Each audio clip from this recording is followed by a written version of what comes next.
Hi, this is Chatterboxing. I'm Sean, and I'm going to talk in this video a little bit more about the Tyson Fury Deontay Wilder rematch from last night. I made a video about it earlier, but I want to talk about it in a bit more detail.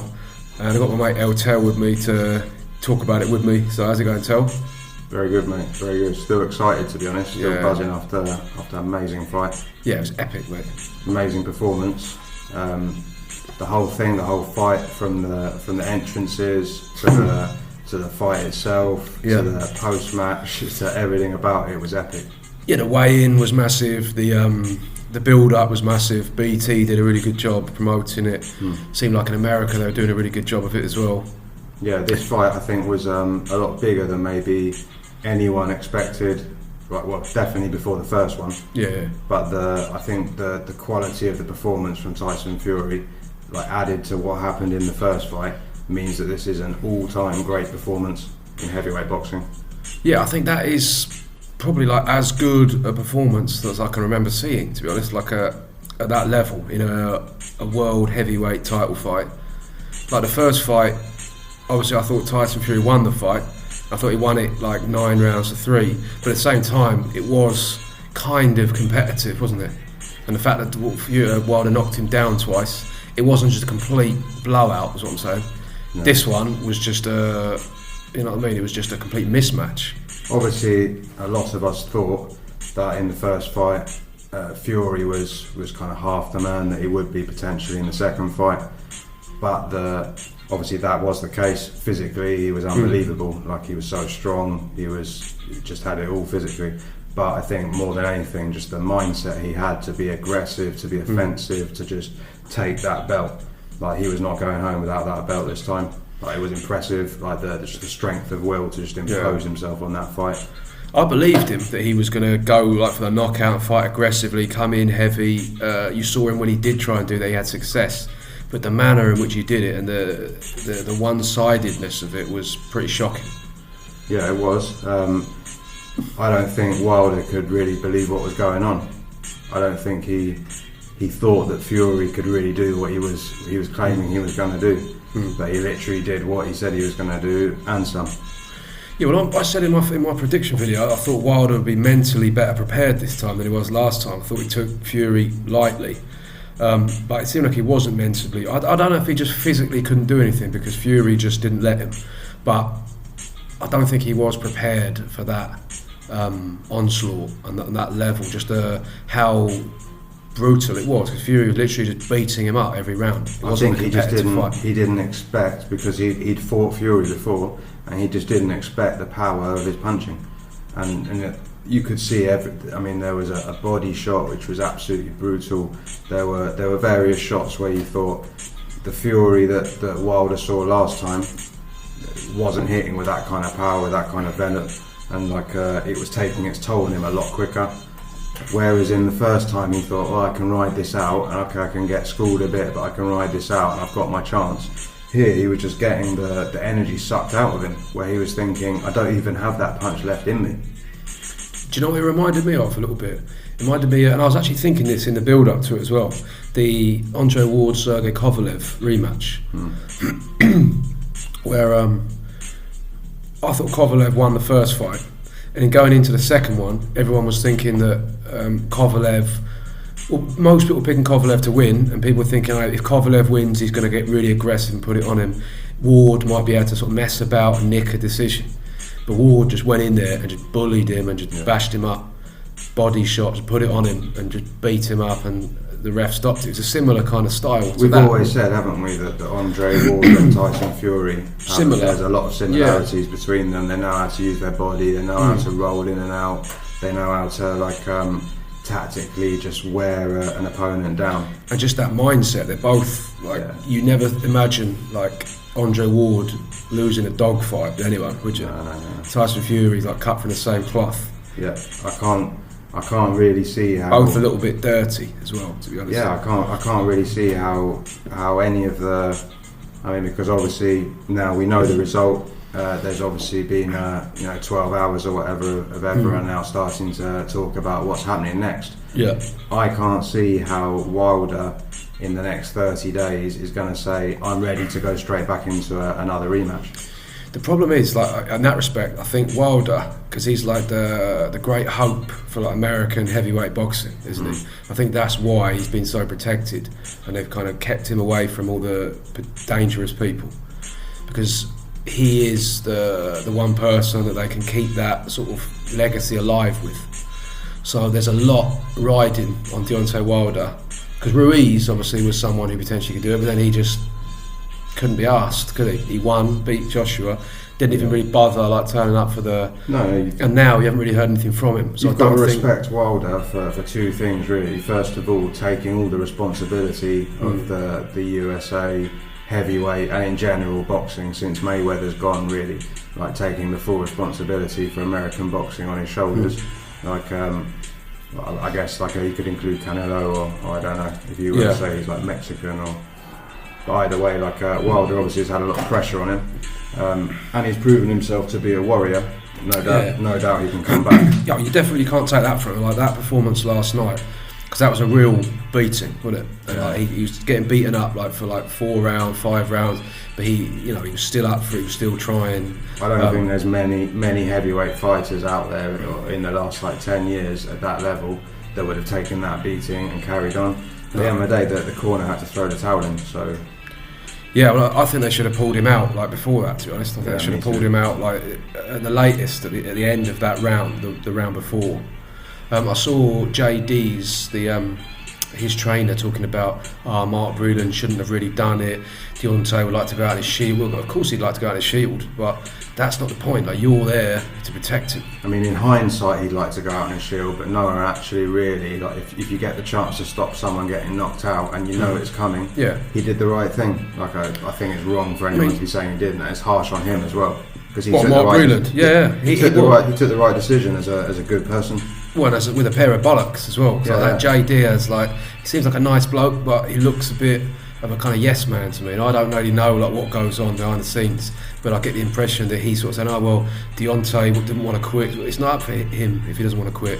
You're the one there in a position to stop him getting brain damage. Yeah, it's your responsibility. I mean? So you have to stand up and make like an unpopular decision. That's what you're there for. That's one of the reasons you're there. So Breland did it. So for him to. I mean, a bloke reporter questioned him on it, and then it's not like he was making a big deal out of it. But still, I think I personally think that all of this side of it, of the obviously Wilder and the discussions about his corner, and the fact that I think Wilder really needs to go back to the drawing board really if he wants to compete at the highest level. I think he could do with potentially just changing his team up quite radically. So maybe that's going to be a good thing as well if they don't really trust in each other or they don't agree on this kind of thing. Then either way, he needs to start doing something completely different, I think the thing is, he's been with, I'm not sure about Breland, but JD's, he started boxing like when he was about 19 or something, and he's been with him the whole time. Now, like, Wilder's pissed me off like quite a lot recently with all his bullshit and all that stuff, but I do respect him, like, just because of what he used to be like, how he got into boxing. He got into boxing, I don't know if you know the story. But I know more or less, but tell them. Yeah, basically he was like about 18, he had a little baby daughter, and she was born with, I'm not sure what it was, some kind of disability. And you know what it's like in America, they don't have an NHS, anything like that. Very, very ruthless. So he had to pay for all of that, had treatment. Yeah. So he was doing all these jobs. He started boxing to support her, basically. So when he went there, like, JD's is like the first person, I think, that he was in contact with. So they obviously got a very close relationship, a lot of loyalty between them. So I don't think he's going to want to complete, a bit like Anthony Joshua, Rob McCracken. I don't think he's going to bring some. No, I think he should, to be honest. But I just don't think he will necessarily have to change. Bring someone else in. But he has to do something. He has to bring in someone else. Another look at the difference that we need to talk about this as well. The difference of. Because I was a little bit worried about Fury changing his coach before this fight. Ben Davison obviously did a great job, and I didn't know what to think. Like, I was hopeful it wouldn't be a negative. It was obviously a positive. Like, we've seen a new Tyson Fury in this fight. So massive respect to his coach. Yeah, I was happy about it from the start. I thought it was going to be a good thing. I thought Ben Davison obviously did a good job, but Tyson Fury really has a lot more experience than him. And he's not. I don't think he's particularly getting. I mean, people don't get me wrong, he does have like points out some interesting stuff, but it's not exactly like revolution. I think people blow it out of proportion. You know what I mean? The stuff.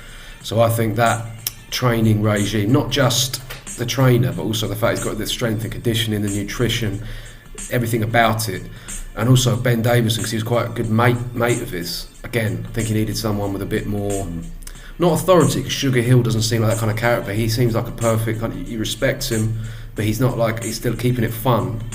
So they've got a good relationship, but they're not like a couple of mates on the piss. Do you know what I mean? Well, we saw it in the didn't we, in between the rounds? Like good advice, like really good advice, but really like positive, clear, concise. But pretty offensive, pretty like positive. Like, let's go for this win, and giving him good ways to do it. And like you could see Fury was sitting there. Now he wasn't about I'm the boss and I'm deciding what I'm doing. He was following like good instructions, doing what he was told to, and it was working. So he was coming back to the corner next round and saying, "Right, what have you got to tell me now?" And stuff that looked like they'd sort of foreseen how it was going to go, prepared for it. You'd think that if it went a bit tits up, he'd have something else up his sleeve anyway. Yeah. But yeah, I think no doubt Wilder needs to. Whether it be with the same people, whether it be with changing his team, I think Wilder needs, in absolutely no way is he ready to go back into a third fight now. So, what's the future, do you think, for him? And what's the future for Fury? Well, the thing is with Wilder, it's a tough one because we have to see how he comes back from that, because that was a fucking pasting. Yeah, like, physically, that was a pasting. Psychologically, that could have completely destroyed him. And also, like, it was already, he had a kind of target on him. Like, Dylan White's been chasing him for ages. Anthony Joshua's been chasing him for ages. People, like, have wanted to fight him for a long time.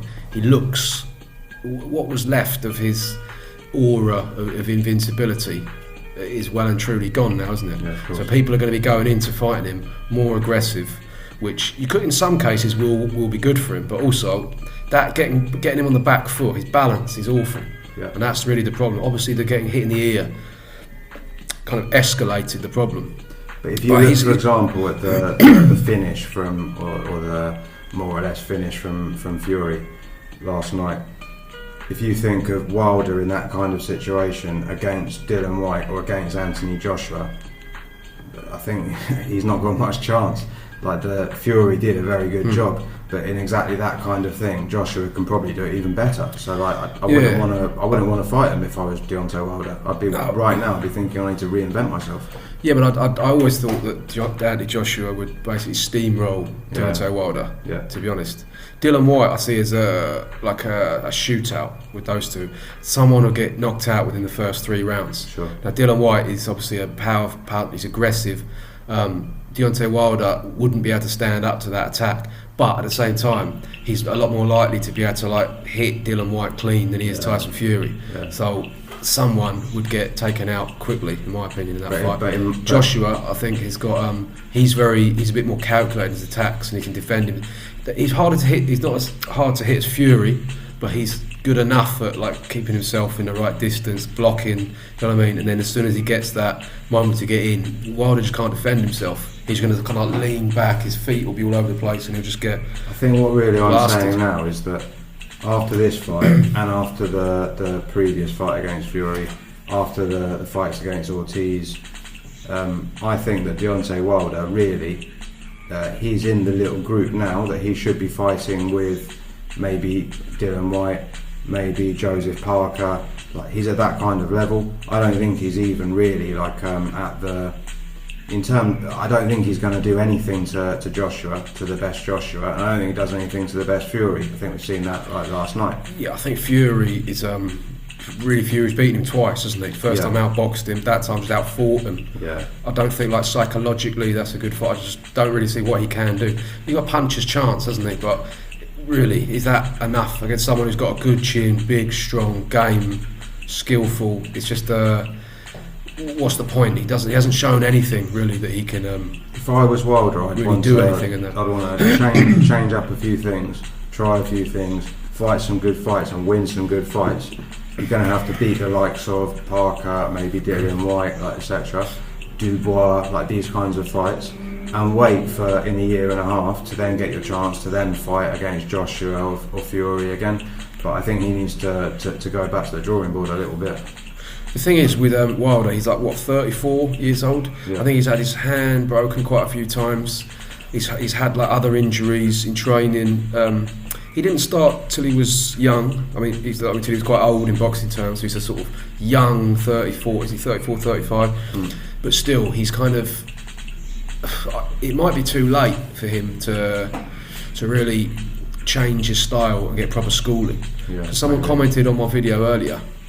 One of my subscribers, like, imagine if he'd been training with Sugar Hill for a couple of years. I think, yeah, like, because I always said, I mean, not that it's like some amazing theory, everyone said, if he'd have trained like Emmanuel Stewart, if he was still alive and he'd been training with him, he could have been a phenomenal fighter, Deontay Wilder. Yeah. But he's just, obviously the fact that he's just been fighting really poor opposition and he's had the sort of athletic, he's been taller, longer reach, he's been able to get away with all this stuff, and he's quite a bit lazy, I reckon.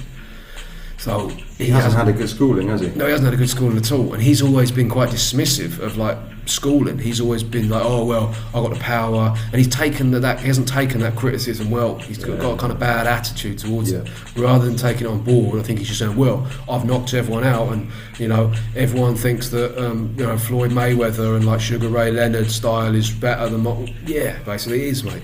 Do you know what I mean? Yeah, so the reason why you're being able to get away with this stuff. It's basically you're taller and longer than people, and you punch hard, and you're fighting bums, really.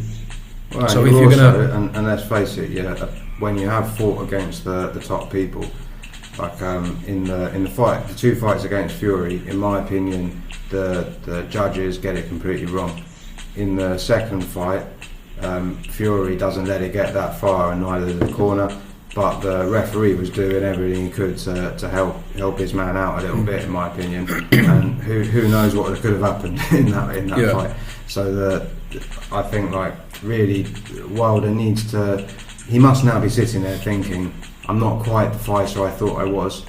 I've been shown by Fury really to be not quite the fighter I was saying I was. That maybe what everyone was telling me I was. And like I need to improve if I want to be in these fights again. Does he have the mentality to improve? That's another question. You see, Anthony Joshua, when he lost to Ruiz, he's very, I mean, it's kind of cliche, but he is humble. He's not going around like patting himself on the back, like telling everyone how great he is. He's always quite level-headed in describing his own abilities. Anthony Joshua was absolutely perfect in his reaction to defeat, wasn't he? Yeah. Let's see what Wilder's is, but you basically can't beat Joshua's reaction to defeat, can you? No, so I don't know if he's just going to think, well, I just got a hard punch and like it was a bad night. I kind of, you know, my boots were tied up too tight and that was why I lost. Do you know what I mean? Rather than thinking I need to really reassess how I train, how I prepare, like the basics, and stop thinking that I can just do what I've been doing. Now's when we're going to see, aren't we? Who is Wilder? Like this is when you've seen what Fury does when he's gone to the absolute depths. You've seen what Joshua's done when literally his world's been blown apart in a shock.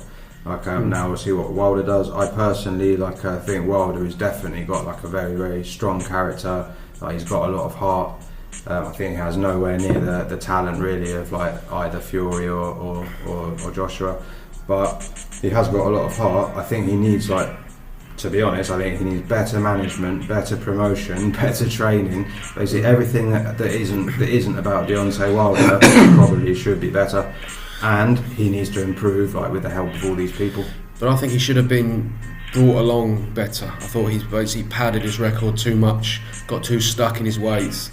He hasn't really had enough learning fight. Really, the kind of learning fights that he's had, like Ortiz and Fury, maybe a couple little ones here and there, but generally speaking, he hasn't really had enough to make him think in the ring and really try to. And he, as I say, he's someone who's quite up for sort of patting himself on the back and giving himself massive praise for what most people consider to be not that great things. I don't really know. I don't know about this. Like, what is his sparring been over the last few years? Because obviously, like Fury and Joshua, for example, have pretty much, like, as far as I know, like sparred all the best like fighters there are around, like loads of times. They've been in like loads of like top camps. They've had loads of people to their top camps. Like that those two have like sparred everyone for like the last decade or whatever. Like, what has Wilder been doing for like all these years in terms of sparring? Has it been like that, like what it is like these European guys, or has it been like lower level? I don't know. I think he spars a lot with Malik Scott. I saw him sparring with Junior Farr. He's a sort of up and coming heavyweight. He probably spars with decent enough people.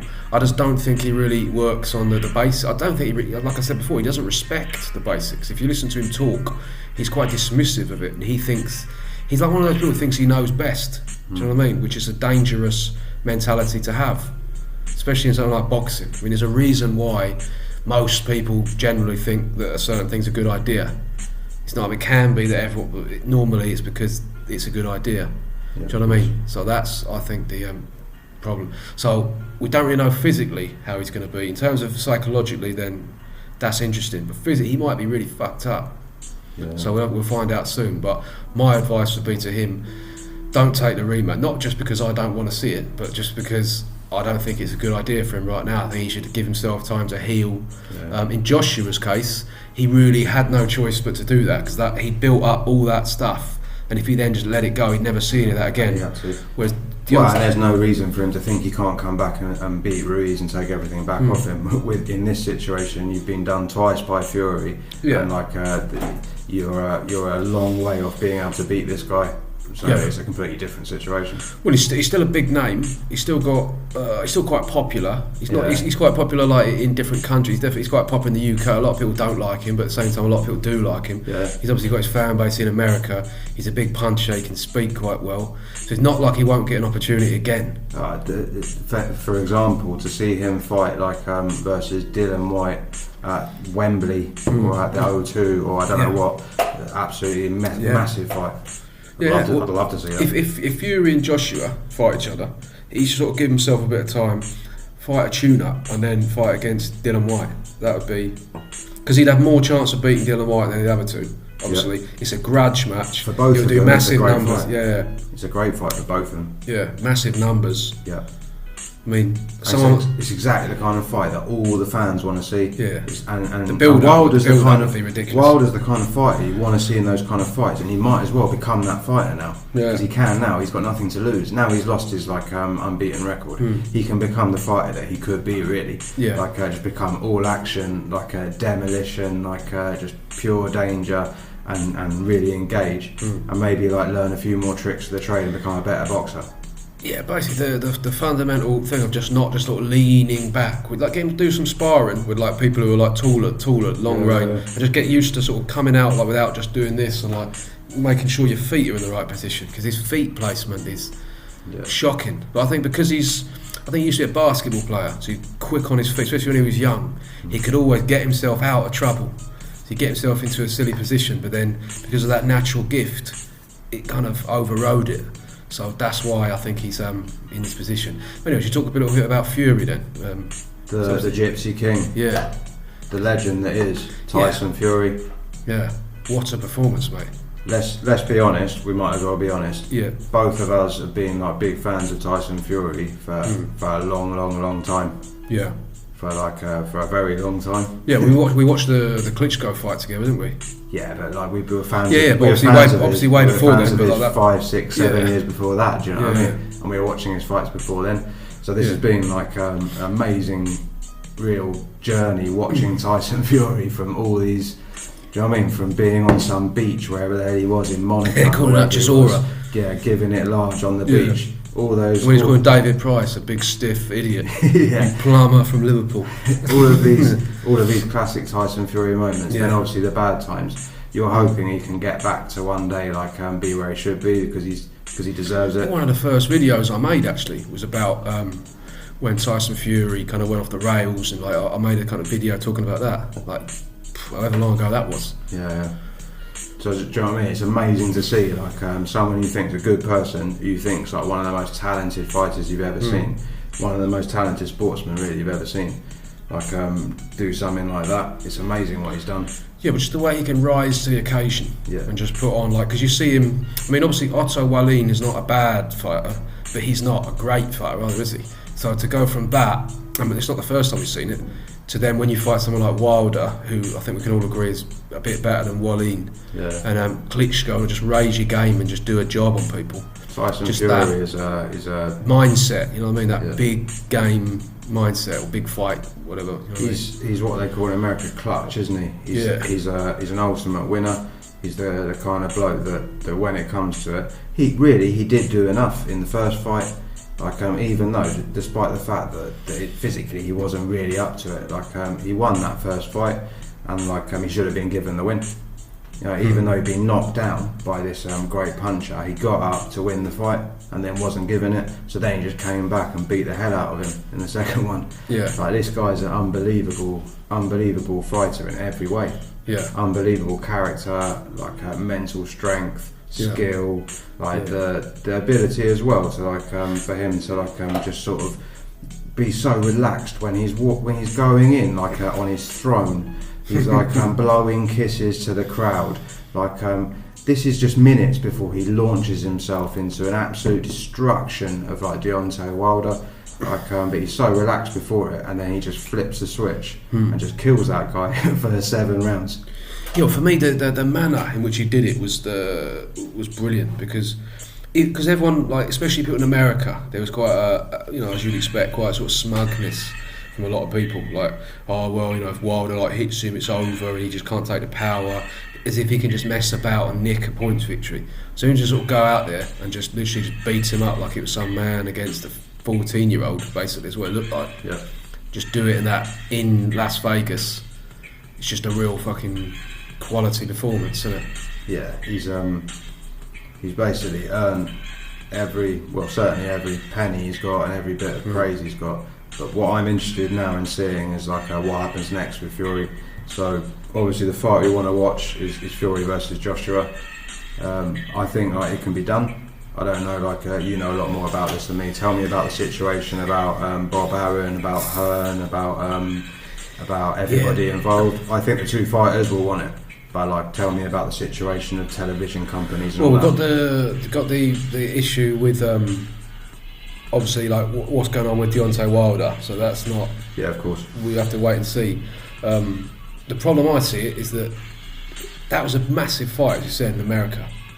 Tyson Fury, like before all this fight, hadn't really. I mean, he was fighting in America, and he was on WWF or sort of WWE, and he'd made a bit of a name for himself. But he wasn't really.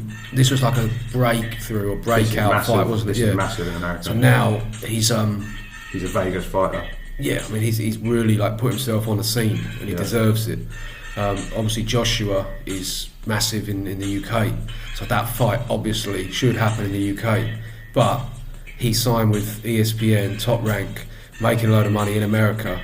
Like the casinos in like Las Vegas, it's a bit like not as much as Saudi Arabia, but it's that kind of style. They can just generate a lot more money than London.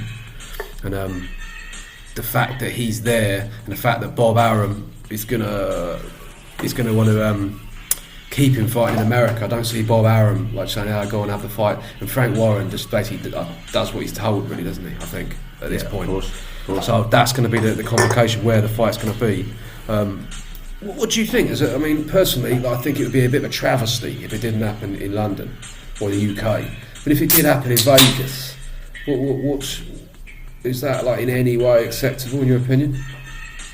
It's never been done before, has it? Like two British fighters fighting in Las Vegas, as far as I'm aware. I think it would be a shame if you didn't have it at Wembley, or someone said to me before on Twitter, should have it at Tottenham Ground. And like, as you know, I'm not a big fan of Tottenham. No. But yeah, to be fair, he's got a point. Like, that's also a great ground to have it at. But the decision basically between having it in the UK or having it in Vegas, for example, or potentially New York, maybe. Like, I mean, New York would be better in terms Madison of the Square time, Gardens. maybe. Yeah, and the time and like the journey for people getting from the UK to there. Yeah. But it'd be pretty. You'd have probably got a lot of punch-ups on the way there on all the planes. In my opinion, like this fight has got to be in the UK because it's probably. I mean, if you're Bob Arum and if you're like Eddie Hearn, forgetting about the two fighters, thinking about those two people, like I'm potentially thinking about the two like networks or the few networks involved. Like the event is going to be one of the greatest events we've ever seen in sport, because obviously things get bigger and bigger, don't they? And like this is now going to be like the best ever event that they ever do. They're going to make it the best thing you've ever seen. If you thought like Frost Groves 2 was good or whatever, imagine what they're going to make this. Oh yeah, because also it'd be like kind of like flexing their muscles a little bit, because obviously you've got like America, and this would be like, where are we going to have it? It's going to be hosted here, so the whole world will be watching. Yeah, and we need to show people why, like, okay, Saudi Arabia can pay big money, like America can pay big money with their networks or whatever, but we have got like the best fans and the best atmosphere in the world. Well, look at this fight. I mean, if this was like if this was like Deontay Wilder and there was like, let's say, imagine that, I don't know, Jarrell Miller was really big, the atmosphere would have been like an 8th or a 10th as good as what it was. It would have been 3 people who have had like half a pint go in there and they're cheering. It's a completely different thing. As soon as you've got all the English fans in there, it's mental. If you've got 90,000 in a football stadium for this fight, it's unbelievable. It's a shame to have it in America, I think. But on the other hand, I would quite enjoy as a British boxing fan, the fact that we take over like Las Vegas for the biggest fight in recent years, heavyweight title, like let's get it on. The novelty factor could potentially be a bit of a, I don't know what the word is, kind of cushion the blow a little bit, almost like a Champions League final when Liverpool played Tottenham. Where was it? Madrid, for example. That sort of style. I suppose you'd have to look at it like that, wouldn't you? And obviously we're all going on tour for like our like cup final, which we're playing abroad. It's not ideal. Our cup final should be at Wembley. But if you say to us it's at like Madison Square Garden or in Vegas, it is a bit of it cushions the blow, because you want to go to this event and it makes it even more memorable because you went to America to watch it. So I'm not against it massively if it's in America, to be honest. And it would be a one-off. Yeah, but I just think this fight was obviously big because it was an American against a Brit. Yeah. So that you had the whole like American boxing establishment, all the big names were there. You see people like Tommy Hearns was there, Mike Tyson was there, loads of people. Do you know what I mean? Like big names. Obviously, that just makes that. I mean, I was saying we bring the atmosphere in terms of the noise and the passion. Yeah, really, but in terms of the magnitude of the event, this is a national event. If you have it at Wembley, or if you have it at Old Trafford, or if you have it at Tottenham's ground, or wherever you have it, like if you have it in the UK, it will be literally a national event for about 2 weeks. Yeah. It'll be a build-up of about like sort of various press conferences and all the rest, like in the weeks leading up. It will be absolutely massive. Yeah. Imagine like the workouts, like the open workouts you can go to watch. Like it's going to be incredible. The whole country it would be madness. You have to have it because it's the best ever event. It's basically the best sporting event in England. Like since, like for example, we had Euro '96 or something. Yeah, it'd be basically like if England got to like the World Cup final. Euro '96. It would be that kind of style. Semi-final too. Yeah. But it's that kind of style, like where like everyone is interested in this. Literally everyone. Yeah, there'd be like no cars on the road. It would just be the like Battle of Britain. It's the Battle of Britain, and literally everyone will be on it. So it's a shame if they have it anywhere else. It'll be a disgrace if they have it anywhere else, to be honest. The problem is, obviously, like Tyson Fury's like established there, he might be contractually obliged to be there, and Bob Arum doesn't give a fuck about any of this stuff that we're talking about, does he? No. You know what I mean? He cares about like his business over there. Sure. So, but if it was, imagine like Joshua Fury at Las Vegas, you wouldn't have like kind of, you might do, but it wouldn't be the same in terms of all these like big American stars being there. So if I had to choose personally, and I could say, right, because we know that Fury's got 2 more fights left on his contract after this. I wouldn't mind if Fury wants, he can basically fight like 2 bums in the next like 7 months, and in like 10 months from now fight Joshua at Wembley. Problem is though, Joshua's got to fight, but he's got to fight Pulev, who I expect him to beat, but it's not a complete. But then probably Usyk. Yeah, well, bring it on. Yeah, bring it on. It's a great fight in itself, but that's a very, very risky fight to have before. But bring it on. Like that's what we want now. Now we want to see like Deontay Wilder is now out of the game. So now we're like going back to the origins of like the sport that we love, which is basically the best fighters fighting the best fighters at all times and not dodging each other. So now like Fury's going to wait for like where he can have a great fight with Joshua. If Joshua gets beaten by Usyk, then now it's Usyk versus Fury. I'd love to watch that too. So let's go. Yeah. Well, they're all great fights to make, but just in terms of that undisputed fight, it would just be such a shame to lose it. to miss out on the chance. Yeah, it would be. Yeah. I mean, I keep using the same word, but a travesty is what it would be. Well, let's make it happen then. Let's make it happen. Should we sort it out? I would like to think that if Bob Arum, as much as Bob Arum just loves like the business, and Eddie Hearn, as much as Eddie Hearn loves the business, I'd like to think that this is a fight now that they think like this is a fight we need to watch ourselves. So let's just make it happen. Just because I reckon all the American fans, they'd prefer to watch it in the UK because they obviously like same way we quite like seeing stuff in Las Vegas, like the novelty of it and like that kind of. They like seeing the Wembley stuff and that kind of atmosphere as well. It's all part of the. Yeah. That's why I like the style of this fight. Like, deserves that atmosphere. Yeah, and boxing's a bit like. You know, like you got in football, you got legendary. Like you want to play like the San Siro, you want to play at Parkhead, Anfield, Newcastle. You know what I mean? All this stuff. It's the same thing in boxing. You got all these places like London's one of them, Las Vegas, New York. Do you know what I mean? Have it like, around the world. So hopefully, Saudi Arabia doesn't. The two best fighters in the world, both from that country. They both like all their fans are in that country. Yeah. Like you got to give it to them people and that and that culture basically. You have to, but. Or obviously Eddie Hearn, like he's going to be like sort of singing Saudi Arabia, like seeing the pound notes. I mean, that's another problem, mate. If that because if it's Las Vegas or New York, that's one thing. Don't get me started on Saudi Arabia. Okay. Don't get me started. No, I just said there's a closing comment. That would be an absolute disgrace because there'd be no atmosphere. Hardly anyone to travel. It would just be shit. It would just be a pure like money grab. No, but these two boxers, they respect boxing. If there's one thing you can say about about Anthony Joshua and Tyson Fury, is both of them are like boxing historians. They love boxing. Like they respect boxing. They know this is a great fight. Like they can have this fight in America and we'll respect it. If they have it in New York or in Las Vegas, I'll respect it. In the two in like a great place. Or if they have it basically at Wembley or another great stadium in the UK, they can't go outside of that. They can't go to like Turkey or something. Unless the money is just too much to turn down. Well, if they do that, it'd be disappointing. Because that's the only way that they can compete with them. Obviously, if they just say, "Look, we'll give you 200 million each." Well, I hope that someone just sticks up the money for it to be in the UK or to be like DAZN say like, no, we want this to be the greatest ever event and we're going to have it at Wembley and this is going to be DAZN's finest hour. Yeah, and we're sticking up the money. As in DAZN like globally. Do you know and this is going to be on around the world and everyone's going to watch it.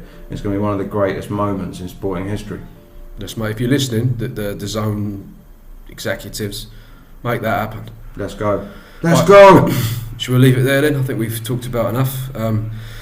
Final summary then. Congratulations, Tyson Fury. Amazing performance. Commiserations, Deontay Wilder.